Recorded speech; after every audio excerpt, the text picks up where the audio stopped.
अहमदनगर शहरातील मतदान पुलावरून आयशर टेम्पो थेट उड्डाण पुलावरून जाळ्या तोडून खाली पडल्याची दुर्घटना आज घडली आहे।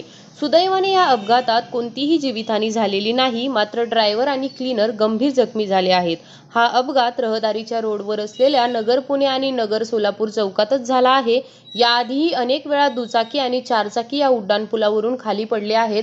ज्या ठिकाणी वळण आहे त्या ठिकाणावरून दुचाकी आणि चारचाकी खाली पडत असल्यामुळे हे वळण चुकीचे असल्याचे अनेक वेळा निदर्शनास येऊनही राष्ट्रीय महामार्ग प्राधिकरण विभागाने याकडे लक्ष दिलेले नाही।